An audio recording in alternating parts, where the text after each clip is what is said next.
الحمد لله رب العالمين والصلاة والسلام على أشرف الأنبياء والمرسلين نبينا محمد وعلى آله وصحبه أجمعين. أما بعد، فقد ذكرنا جملة من الشروط لقبول كلمة التوحيد، كلمة لا إله إلا الله.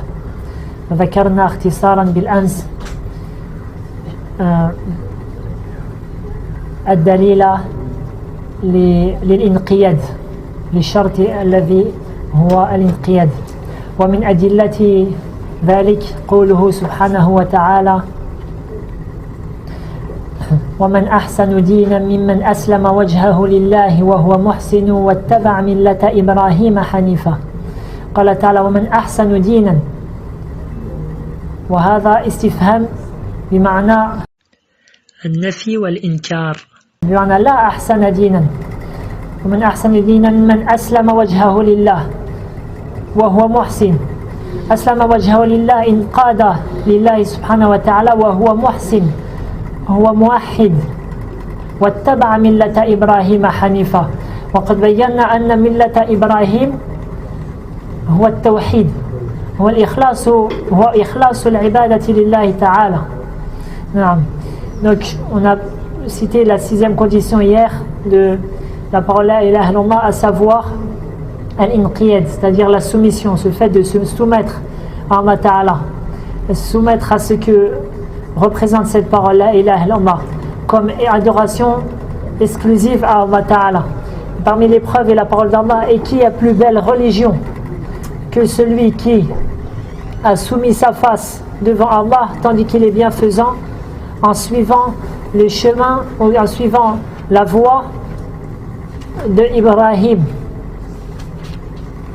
Et donc la question en réalité, c'est il n'y a pas de meilleure religion que celui qui a soumis sa face à Allah Ta'ala, c'est-à-dire il s'est soumis à Allah Ta'ala seul, tandis qu'il est monothéiste, c'est-à-dire qu'il n'adore Allah Ta'ala, il n'adore personne avec Allah Ta'ala.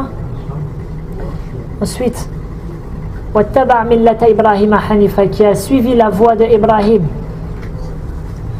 Et la voie d'Ibrahim, on a signifié dans les cours après l'Asr que c'était le culte d'Allah Ta'ala seul, c'est-à-dire le monothéisme pur, le fait d'être droit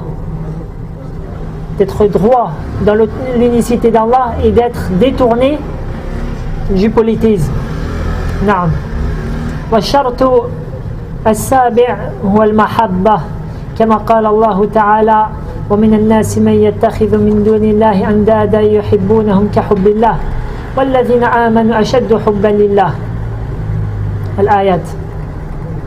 Donc la 7e condition est le fait المحبة، أن تحب هذه الكلمة، تحب هذه الكلمة، كلمة التوحيد، وتحب ما تتضمن هذه الكلمة من إخلاص العبادة لله، وتبغض كلمة الشرك، كلمة الكفر، وتبغض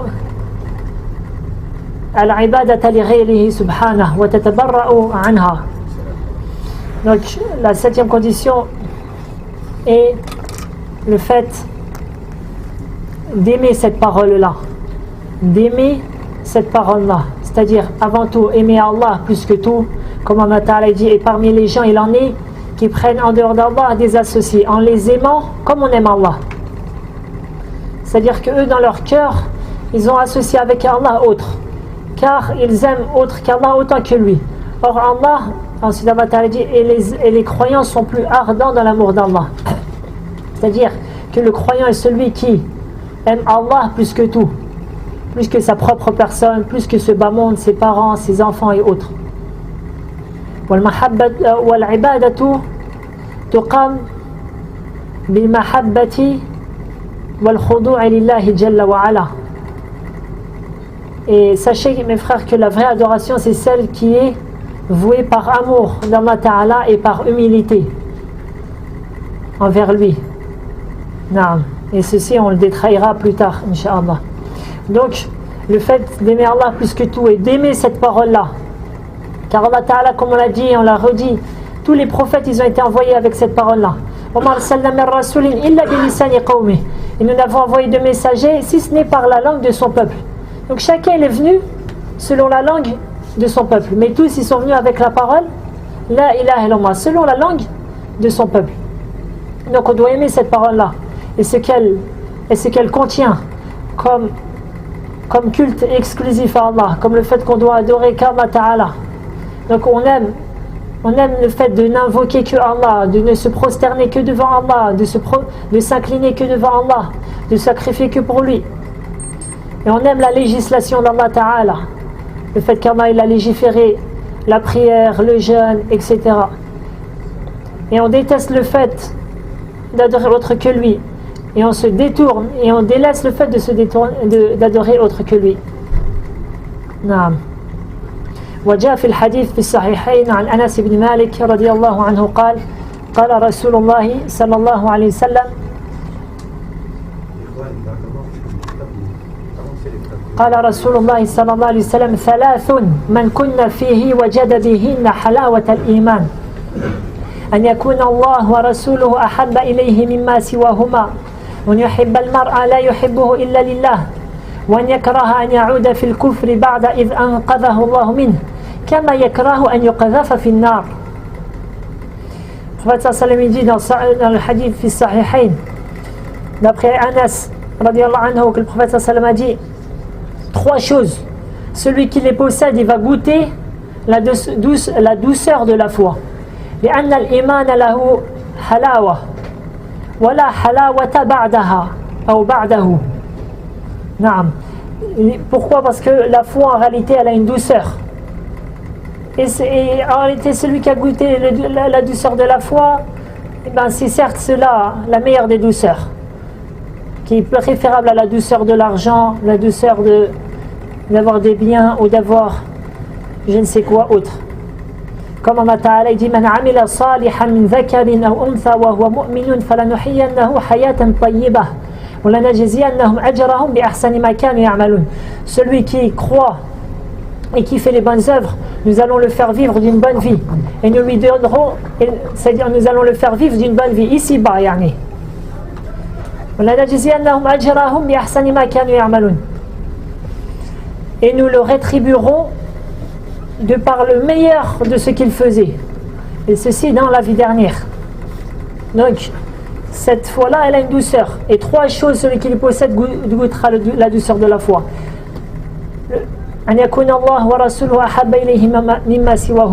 Le fait qu'Allah et son messager lui soient préférables que tout autre.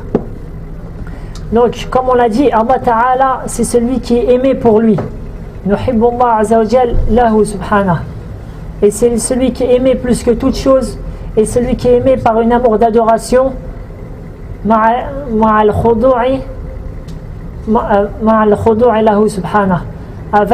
avec l'humilité vis-à-vis de lui. Ensuite, le prophète sallallahu alayhi wa sallam, on l'aime pour Allah Ta'ala. Telle est la différence. Allah Azza wa Jal, on l'aime pour lui, tandis que le prophète sallallahu alayhi wa sallam, on l'aime pour Allah, car Allah Ta'ala c'est lui qui nous a ordonné de l'aimer, et c'est Allah Ta'ala qui l'a choisi pour porter sa révélation, son message, et donc on l'aime pour Allah Ta'ala, et Allah Ta'ala c'est lui qui nous donnera la récompense de notre amour pour le prophète sallallahu alayhi wa sallam. Donc on aime le prophète sallallahu alayhi wa sallam pour Allah d'un amour bien sûr qui est moindre que l'amour d'Allah. Car comme j'ai dit, l'amour d'Allah c'est un amour avec dhillatu wal khudu', avec l'humilité devant lui, ainsi que le fait de soumettre à lui subhanahu. Et le prophète sallallahu alayhi wa sallam on l'aime pour Allah Ta'ala. Et on l'aime plus que le reste des gens. كما جاء في الحديث في الصحيحين عن أنس أيضا رضي الله عنه لا يؤمن أحدكم حتى أكون أحب إليه من والده ووالده والناس أجمعين. أو كما قال صلى الله عليه وسلم. Le prophète sallallahu alayhi wa sallam dit et personne d'entre vous n'aura la vraie foi jusqu'à, si ce n'est qu'il m'aime plus que ses parents, ses enfants et que l'ensemble des gens. Donc le fait d'aimer le prophète sallam plus que autre que lui, c'est-à-dire plus que tout autre parmi les gens. Le plus hadith Omar radiyallahu anhu, il est venu voir le prophète sallam, il a dit je t'aime plus, ô messager d'Allah, plus que tout le monde si ce n'est moi-même. Le prophète sallam a dit pas encore ya Omar. Ensuite Omar il a dit je t'aime plus même que moi-même. Le prophète sallam a dit maintenant ya Omar, c'est-à-dire maintenant tu as eu la vraie foi, c'est-à-dire la foi parfaite. Et ceci, comme je le dis, pourquoi? Car Allah Ta'ala, c'est lui qui a choisi son messager, et c'est par la cause de ce messager-là qu'on a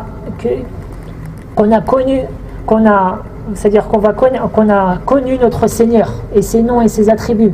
Et plus on a connu ce qu'Allah Ta'ala aime et ce qu'Allah Ta'ala déteste. Et c'est par la cause de ce messager-là, si on le suit correctement, qu'on va être protégé du châtiment de la tombe et du châtiment de l'enfer pour accéder au paradis. Donc certes, il mérite qu'on l'aime plus que tout autre, d'un amour pour Allah Ta'ala. Et lorsqu'il aime une personne, il l'aime pour Allah. Il l'aime pas parce qu'elle parle bien, ou parce qu'elle est de son pays, ou parce qu'elle est de son club de foot, ou parce qu'elle est riche, il attend de lui une part de ce bas monde, ou parce que je ne sais quoi. Non, lorsque tu aimes une personne, tu l'aimes pour Allah. C'est-à-dire parce que c'est quelqu'un qui obéit à Allah Ta'ala, qui fait du bien, etc. Et enfin, et qu'il déteste le fait qu'il déteste le fait de revenir vers la mécréance après qu'Allah l'en ait sauvé, tout comme il déteste le fait d'être jeté dans le feu. La personne, elle déteste le fait de retourner vers la mécréance, de retourner vers l'idolâtrie ou vers le fait de rien adorer, d'être un athée ou autre, tout comme elle déteste le fait d'être jeté dans le feu. Celui qui regroupe ces trois qualités-là, alors elle goûtera la douceur de la foi, Inch'Allah. ولنا نكتفي بهذا. بارك الله فيكم وصلى الله على نبينا محمد وعلى آله وصحبه أجمعين. ربنا آتنا في الدنيا حسنة وفي الآخرة حسنة وقنا عذاب النار. سبحان الله وبحمده سبحانك اللهم وبحمدك أشهد أن لا إله إلا أنت أستغفرك وأتوب إليك.